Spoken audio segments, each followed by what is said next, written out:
Mythe sur les salles de sport, partie 2. Ce que j'entends souvent aussi, c'est oh, pour perdre du poids, je vais mettre à faire de la course à pied et comme ça, je vais perdre du poids rapidement et facilement.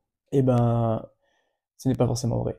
En réalité, toute activité à intensité modérée ou faible fait perdre du poids. La course à pied en fait partie, mais ce n'est pas le seul moyen pour perdre du poids.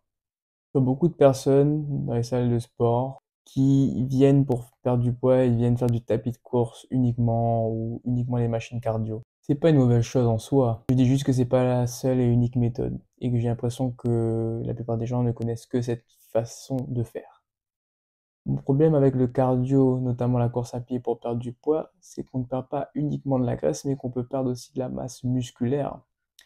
Et c'est pour ça que moi, ça me dérange, parce que quand une personne n'est pas habituée à l'effort et qu'elle va se mettre à faire de la course à pied, notamment de façon intensive, c'est là aussi qu'on va développer certaines inflammations, des douleurs, des pathologies au niveau des articulations. Et donc, ça peut mener à un arrêt de l'activité physique plus vite que ce qu'on pensait en tout cas.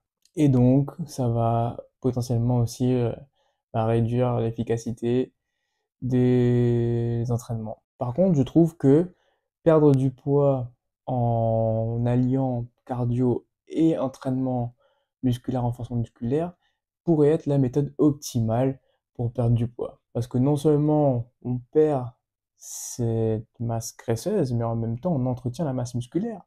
Donc on est sûr, entre guillemets, d'avoir un meilleur ratio dans la perte de poids sur la graisse et le niveau musculaire.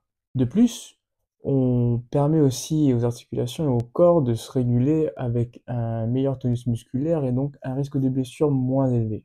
Aussi, on augmente le métabolisme de base de notre corps, ce qui permet au corps de consommer plus d'énergie, plus de calories à la journée. Et ça aussi, c'est bénéfique. Pour moi, perdre du poids en alliant du renforcement musculaire, c'est vraiment le futur. C'est là où on voudrait aller parce qu'on a aussi beaucoup de qualités physiques en plus que uniquement du cardio. Et c'est important aujourd'hui d'entretenir cette masse musculaire et pas seulement de chercher à perdre du poids.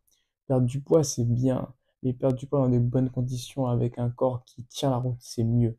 Donc, quoi faire pour perdre du poids? Tout simplement, cardio, renforcement musculaire. On peut même allier les deux en faisant une sorte de HIIT training, entraînement type CrossFit aussi, où on va justement aller chercher de la haute intensité avec plusieurs exercices qui vont allier cardio et renforcement musculaire. Par exemple, 200 mètres de course à pied, 10 pompes, 20 cordes à sauter, 20 abdos, 15 squats sautés, et on fait plusieurs tours, 5 tours, 6 tours, 7 tours, bref, peu importe. Ou bien on peut travailler sur du 30 secondes de travail, 30 secondes de récup, voire 40 secondes de travail, 20 secondes de récup, sur de la haute intensité. Et c'est comme ça qu'on va aussi permettre d'entretenir cette masse musculaire tout en perdant du poids. C'est génial. Donc non, la course à pied n'est pas le seul moyen pour perdre du poids.